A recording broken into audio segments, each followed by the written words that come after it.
नमस्कार साथियों, स्वागत है आप सभी का एक अपडेट के साथ। अपडेट ये है कि अमेरिका के अंदर जेलेंस्की की मुलाकात हो चुकी है ट्रंप से और उनके साथ दुनिया के जो बड़े लीडर्स गए थे उन सब की भी मुलाकात ट्रंप से हो गई है। लेकिन इस पूरी कहानी में आज का जो सार है वो मैं पहले ही कह दे रहा हूं कि आप ट्रंप के बारे में ये अच्छे से कह पाएंगे कि ट्रंप तुम तो ठहरे व्यापारी, शांति क्या कराओगे, शांति के नाम पर हथियार बेच जाओगे। आइए आज के सेशन में चर्चा करेंगे, बताएंगे कि किस तरह से जेलेंस्की को शांति का झुंझुना दिखाकर अमेरिका ने फिर से अपना एक बड़ा उल्लू सीधा कर लिया है। कैसे आज यूरोप ने खुद को निश्चित ही ठगा हुआ महसूस किया होगा, आज के सेशन में जिक्र करेंगे। साथ में यह भी बताएंगे कि इतने दिन से बनाया हुआ मोमेंटम आज जंग रुकवाने की राह तक कैसे नहीं पहुंच पाया। सारी जानकारी आज के सेशन में विस्तार पूर्वक आपसे चर्चा करनी है, एक एक करके सारी बातें करेंगे।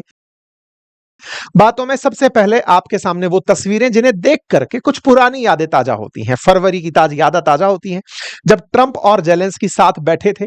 जेलेंस्की उस समय अपनी सेना की वर्दी में थे, ट्रंप उन्हें उस समय डांट दिए थे। उनका उस समय का चेहरा और इस बार के चेहरे में बड़ा अंतर दिखाई दिया। जेलेंस्की इतने खुश थे कि कहिए कि मतलब उन्हें जैसे कुछ मिल गया हो। ऐसा क्या मिल गया था उन्हें? असल मायने में जेलेंस्की को आज यूरोप के लीडर्स ट्रेंड कर कर लेकर गए थे। कहे थे कि साहब को पसंद है कि उनकी बीवी की तारीफ हो, साहब को पसंद है कि उनको जो पसंद है वैसे कपड़े आप पहन कर जाओ, साहब को पसंद है कि आप उन्हीं की भाषा बोलो तो साहब आपको डांटेंगे नहीं, पसंद है कि आप अपने आप को ज्यादा तेजू मत समझो क्योंकि बोलने में यह आदमी एंकर है।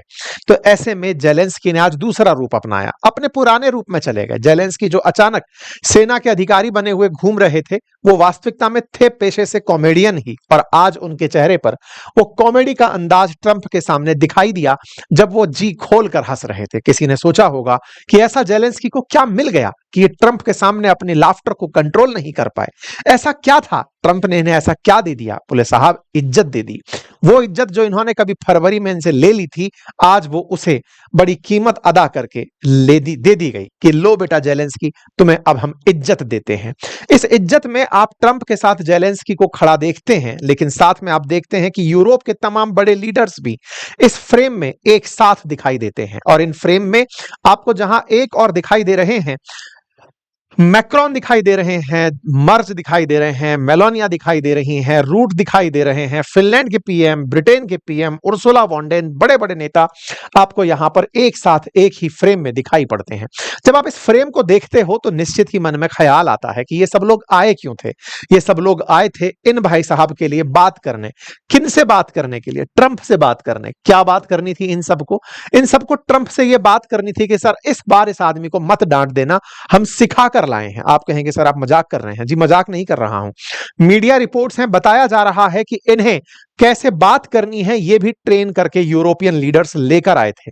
इन्हें क्या पहनना है, इन्हें कोट पैंट पहनने हैं, इन्हें किस तरह से बात को बहुत ही सौम्य तरीके से करना है, ये इन्हें बकायदा ट्रेन करके लाया गया था। इन्हें ट्रेनिंग के दौरान इनके साथ मिलवाया गया था। ऐसी बातें मीडिया के अंदर निकल कर आई। अब देखिए ये बातें तो खुद तो आके भाई बताएंगे नहीं कि मुझे ट्रेन करके लाया गया था, लेकिन कुल मिलाकर के जेलेंस्की की यहां वार्ता होती है, हेडलाइंस बनती हैं कि जेलेंस्की व्हाइट हाउस में ट्रंप से मिलकर निकल लिए हैं।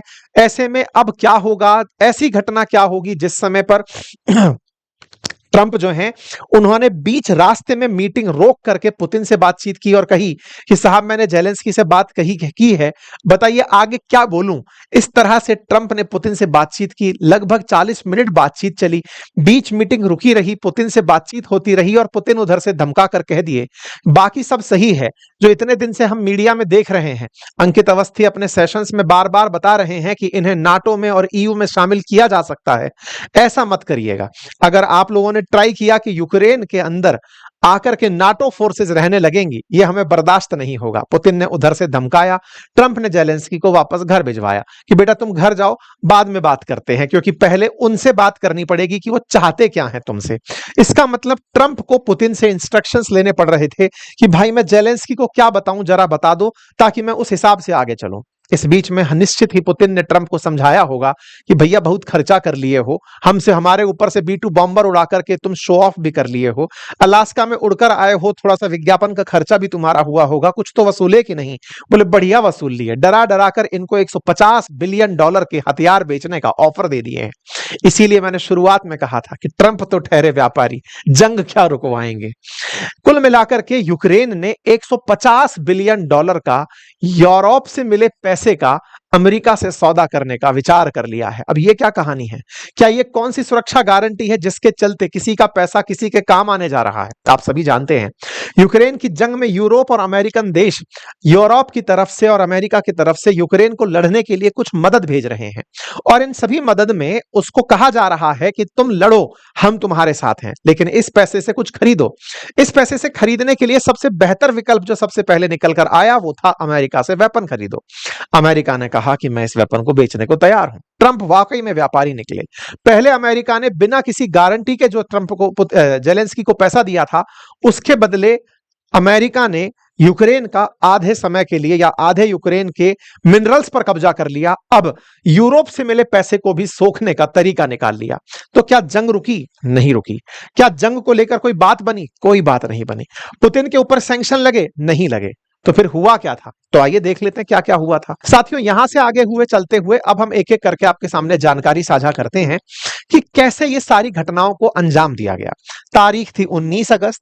व्हाइट हाउस की तरफ से एक वीडियो जारी होता है जिसमें दिखाया जाता है कि यूरोप के तमाम लीडर्स व्हाइट हाउस एक एक करके पहुंचना शुरू होते हैं। तस्वीरें आती हैं, तस्वीरों में दिखाया जाता है कि सारे लीडर्स गिनती से यहां आने लग रहे हैं। आ क्यों रहे थे? क्योंकि जेलेंस्की ने इतने दिनों से सबको इकट्ठा जो कर रखा था। 13 तारीख से जेलेंस्की, जब से पुतिन की और ट्रंप की मुलाकात 15 अगस्त को होनी तय हुई, जेलेंस्की लगातार यूरोप की यात्रा पर घूम घूम कर सबसे कह रहे थे कि ये दोनों लोग मिलने वाले हैं, मेरे भविष्य का फैसला करने वाले हैं, मुझे ही नहीं बुलाया है।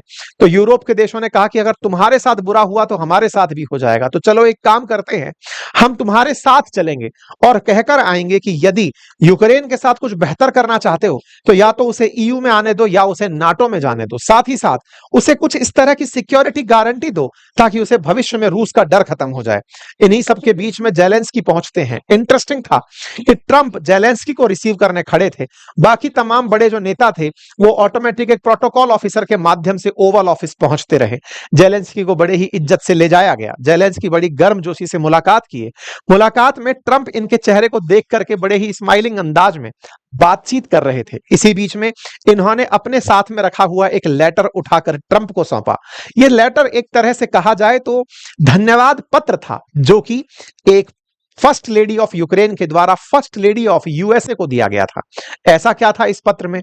इस पत्र के माध्यम से ट्रंप को खुश करने का प्रयास किया जा रहा था, यह कहते हुए कि मिस्टर ट्रंप, आप इस लेटर को मत खोलकर देखिएगा, ये लेडी जो ट्रंप हैं यानी कि यूएसए की जो फर्स्ट लेडी हैं उनको भेजा गया है, मेलानिया ट्रंप को दिया गया है। बोले क्यों?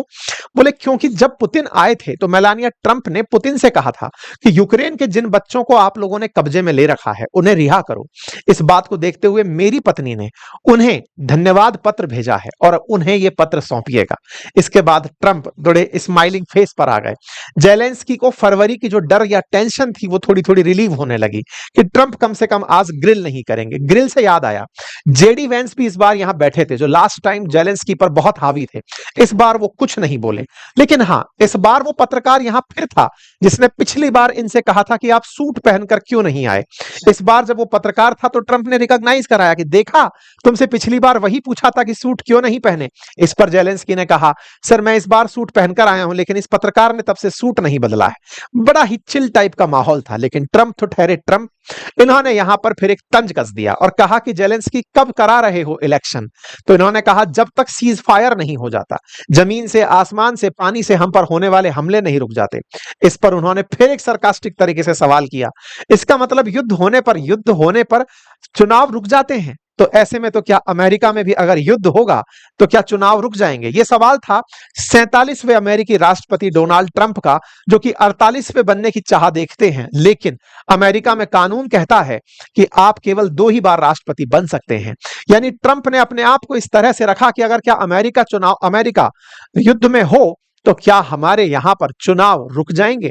इस बात को उन्होंने इस तरह से ट्रंप पुतिन को इसको जेलेंस्की को समझाने का प्रयास किया कि बेटा चुनाव करा लो। लेकिन खैर जो भी था, जेलेंस्की अपनी बात को कहकर निकल रही है। आगे की तरफ चीजें बढ़ती गई, जेलेंस्की और ट्रंप की बातें आपस में बढ़ती गई, दोनों के बीच में बात चर्चा हुई कि बहुत अच्छी बात है, हम लोगों ने अब तक जितने भी प्रयास किए हैं उन प्रयास में पिछले 3.5 सालों में युद्ध रुकवाने के जो प्रयास हुए हैं उन सबसे ज्यादा प्रयास इन पिछले 2 हफ्तों में हुए हैं, जब ट्रंप पुतिन को बुलाकर उनके साथ वार्ता करने को तैयार हुए।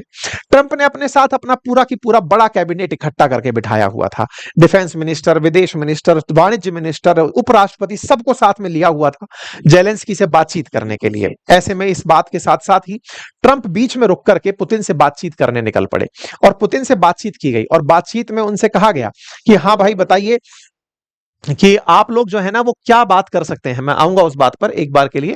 हाँ, तो इसमें चुनाव के ऊपर बातचीत हो गई थी, दोनों के बीच में शांति प्रक्रिया को लेकर के बातचीत भी चली। जेलेंस्की ने लेकिन यहां पर एक साफ बात रखी और वो ये थी कि सर मैं अपनी जमीन देने को तैयार नहीं हूं। ट्रंप ने कहा कि देखो भैया, तुम जमीन देने को तैयार नहीं हो, वो जमीन छोड़ने को तैयार नहीं है, तुमको सुरक्षा चाहिए, सुरक्षा के नाम पर हथियार बेचने को हम तैयार हैं, लेकिन वो कहता है कि हम सैनिक तुम्हारे यहां ना भेजें। युद्ध आफ्टर ऑल रुकेगा कैसे? कहते हैं कि ट्रंप जेलेंस्की की मीटिंग के दौरान बाकी सब शांति से था, लेकिन इस बीच में कुछ लाइट पल ऐसे थे जिस पलों पे चर्चा थी कि जेलेंस्की इस बार सूट पहन करके ट्रंप की इज्जत बढ़ा रहे हैं।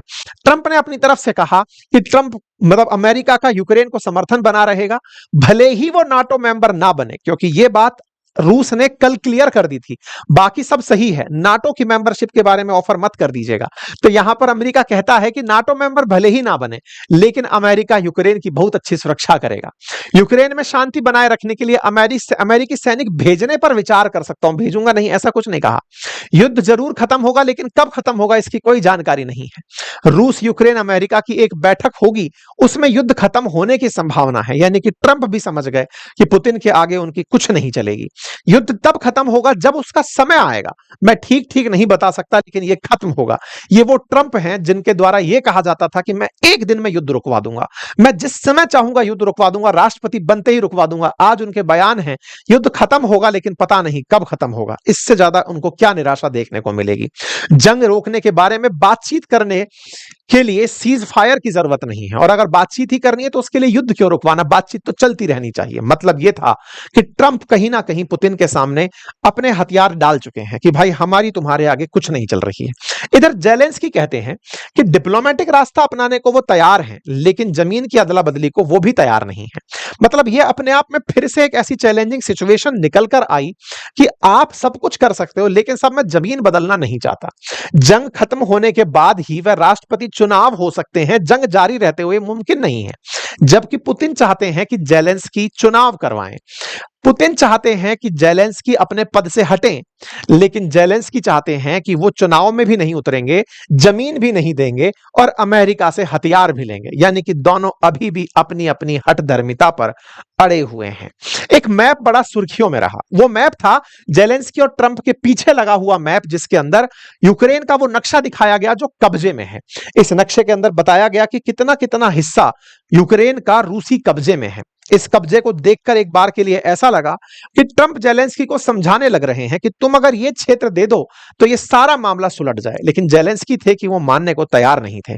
और जेलेंस्की ने ये तैयारी आज से नहीं, लंबे समय से की थी। बकायदा उन्होंने, जब पुतिन यहां आ रहे थे उससे पहले वो बैठ करके पूरे यूरोप में मीटिंग्स कर रहे थे, और तो और अमेरिका में जो यूक्रेन की एम्बेसी है, उस एम्बेसी के अंदर भी सारे यूरोपियन लीडर जो उनके मानने वाले और जानने वाले थे उनको बुला करके अमेरिका में डोनाल्ड ट्रंप से मिलने से पहले जेलेंस्की ने उन्हें अपनी एम्बेसी बुलाया और वहां पर उन सबसे बातचीत करी कि देखो सर, अपन चल तो रहे हैं, बात क्या क्या करेंगे एक बार ये डिसाइड कर लेते हैं। तो जेलेंस्की ने बकायदा इन सब से जो बातचीत करनी थी वो यहां पर एक कमरे के अंदर बैठ करके पहले बातचीत की गई कि हम चलेंगे। तो वो चलेंगे वाली जो तस्वीरें हैं वो यहां सामने थी। ये साफ दिख रहा था कि यूरोप अमेरिका के सामने कितना बौना है। ये साफ दिख रहा था कि यूरोप के so called NATO chief, European commission के चीफ, ब्रिटेन, फ्रांस, जर्मनी, इन सब के नेता जेलेंस्की के साथ बैठे थे ट्रंप को मनाने के लिए, ताकि ट्रंप से जाकर कहें कि आप पुतिन से कहिए। तो दो बातें यहां स्पष्ट थी कि ट्रंप कितने बड़े हैं, और यह बात और ज्यादा स्पष्ट हो गई कि पुतिन कितने बड़े हैं, क्योंकि आफ्टर ऑल ट्रंप ये हार मान चुके हैं कि जंग तो रुकेगी, पता नहीं कब रुकेगी, संभावनाएं हैं बातचीत करते रहेंगे, यानी कि पुतिन पर कोई दबाव काम नहीं आ रहा। फिर ये सभी लोग गाड़ी में भरकर निकलते हैं, अमेरिका के राष्ट्रपति के हाउस पहुंचते हैं, व्हाइट हाउस पहुंचते हैं, यहां पर मुलाकात होती है, सब लोगों के बीच की मुलाकातों की तस्वीरें आती हैं, ट्रंप सामने बिठाकर इन सब से बात करते हैं, हिस्टोरिक डे काउंट किया जाता है, इन सबको बताया जाता है कि अमेरिका क्या चाहता है। बाकायदा ट्रंप इन्हें साथ में लेकर के एक फोटो सेशन में लेकर जाते हैं, कुल मिलाकर के बातचीतें होती हैं, लेकिन उसका कोई नतीजा निकल कर नहीं आता। हां, यह जरूर था कि ट्रंप ने इन सबसे यह कहा कि हम चाहते हैं कि शांति हो, हम चाहते हैं कि ये दोनों लोग टेबल पर बैठकर बातचीत करें, लेकिन ट्रंप का वो अंदाज कहीं गायब हो गया था जो पिछले समय से लगातार सुर्खियों में बना हुआ था, कि वो आकर के किसी को भी हड़का देते थे, किसी के लिए भी कुछ बयान दे देते थे। आज वो ट्रंप पूरी तरह दबे हुए दिख रहे थे, उनके मन पर वो साफ छवि दिख रही थी, उनके चेहरे पर वो साफ तनाव दिख रहा था कि वो पुतिन के सामने कुछ भी करवाने में कामयाब नहीं हुए। बाकायदा व्हाइट हाउस ने इस बात का क्रेडिट लिया कि ये जितने भी राष्ट्राध्यक्ष यहां आए, इन सब ने हमारी तारीफ की, ये कहते हुए कि हमने बड़ा प्रयास किया है युद्ध रुकवाने के लिए। ये सभी के मैसेजेस यहां पर सर्कुलेट किए गए, दिखाए गए व्हाइट हाउस की तरफ से, जेलेंस्की की तरफ से, कि सबने हमें धन्यवाद दिया और सुरक्षा गारंटी का आश्वासन पुतिन वो ट्रंप के द्वारा यूक्रेन को दिया गया। लेकिन असल मायने में इन सारी कहानियों के पीछे एक ही चीज थी, और वो थी ट्रंप इस बीच में भी पुतिन से 40 मिनट रुककर बात किए। और इंटरेस्टिंग था, जिस समय यह वार्ता चल रही थी उस समय भी रूस यूक्रेन पर हमला कर रहा था, यानी कि एक तरह से ट्रंप को उस समय बहुत ज्यादा स्ट्रेस दिया जा रहा था कि देखो पुतिन मानने को तैयार नहीं है, अगर तुम्हारे मन में एक पल के लिए भी सुरक्षा गारंटी का प्लान है तो हम नहीं मानेंगे। इस बीच में यूक्रेन ने अमेरिका से कहा कि हम आपसे हथियार खरीदना चाहते हैं। 90 अरब डॉलर के हथियारों की बात निकल कर आती है, और अक्सर दुनिया में यह कहा जाता है कि अमेरिका युद्ध प्रमोट करता है और फाइनली हथियार बेचना चाहता है। आपको याद होगा कुछ समय पहले ट्रंप ने नाटो कंट्रीज को यह धमकाते हुए कहा था कि आप अपनी जीडीपी का 5% डिफेंस पर खर्च करिए। इसका मतलब था कि आप लोग अपनी जीडीपी का पैसा खर्च करेंगे तो खर्चे से आप हथियार खरीदेंगे, और वो हथियार अमेरिका से ही खरीदने होंगे, और ऐसा करके आप अमेरिका को और महान बनाएंगे। ठीक यही काम इन्होंने अब यूक्रेन से कर दिया। 90 बिलियन डॉलर के हथियार की डील की रिपोर्ट यहां पर निकल कर आती है। मतलब अमेरिका ने यूरोप से सहायता में मिले यूक्रेन के पैसे से इसे हथियार बेचने के बारे में चर्चा कर ली होती है, और यह बात कही जा रही है कि रूस और अमेरिका में असल मायने में हथियार बेचने की ही होड़ है। जिस रूस को इन दिनों काफी नुकसान हुआ युद्ध के चलते, वहीं अमेरिका को बड़ा फायदा हुआ, क्योंकि हथियारों के सेल में कुल 43% दुनिया में हथियार अब अमेरिकी हैं जो बिके जा रहे हैं। और ट्रंप लगातार सही मायने में इस युद्ध को रुकवा भले ही ना पाए हो, लेकिन हथियार बेचने में भले ही कामयाब होते दिख रहे हैं। अब आने वाले समय में क्या होगा, तो कहा जा रहा है कि आने वाले समय में 1-2 हफ्ते के बीच में इन दोनों या तीनों लोगों की मुलाकात, त्रिपक्षीय मुलाकात हो सकती है। त्रिपक्षीय मुलाकात के लिए तैयारियां चल रही हैं। तीनों लोग बैठकर बातचीत कहां करेंगे इस बारे में कोई कयास नहीं है, लेकिन यह माना जा रहा है कि रूस की तरफ से संदेश है कि वो जेलेंस्की से बात करने को तैयार है। ट्रंप इस बात पर ही खुश है कि मैंने ये प्रयास किए थे। जर्मन चांसलर ने कहा है कि पुतिन और जेलेंस्की अगले 2 हफ्ते में मिल सकते हैं ट्रंप के प्रयासों से। अब यदि ये दोनों लोग मिलते भी हैं तो दोनों के बीच में बात क्या होंगी ये साफ पता चल रहा है, क्योंकि रूस किसी भी तरह से ना तो यूक्रेन का नाटो में साझा होना स्वीकार करता है, और ना ही अपनी जमीन छोड़ना स्वीकार करता है। ऐसे में लगता नहीं है कि दोनों के बीच कोई भी आने वाले समय के अंदर शांति समझौता होगा। इसी वजह से भारत सरकार के द्वारा जो जीएसटी रिफॉर्म की बात की जा रही है, क्योंकि आने वाले समय में फिर सैंक्शंस बढ़ाए जाएंगे रूस के ऊपर दबाव डालने के लिए, और उसमें भारत फिर से मोहरा बन सकता है, तो हम लोग तमाम वो तैयारियां कर रहे हैं। रशिया ने साफ कह दिया है कि नाटो ट्रुप का डिप्लॉयमेंट यूक्रेन में रशिया बर्दाश्त नहीं करेगा, ये विदित रहे। कुल मिलाकर के ढाक के वही 3 बात 1, 2, 3 दिखाई पड़ रहे हैं।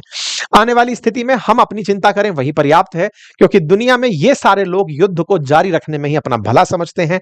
पुतिन को समझ में आता है कि अगर वो पीछे हटते हैं तो रूस का हमेशा के लिए लीडरशिप खत्म हो जाएगा। जेलेंस्की को समझ में आता है कि अगर मैं ये मान गया कि नहीं, मैं रूस को सामान दे करके या फिर जमीन दे करके बच गया, तो मेरे फिर इतने समय के युद्ध का क्या मतलब रहेगा। सब अपनी अपनी बातें मनाने में लगे हैं। युद्ध के अंदर हालात अभी तक वैसे की वैसे जस के तस बने हैं।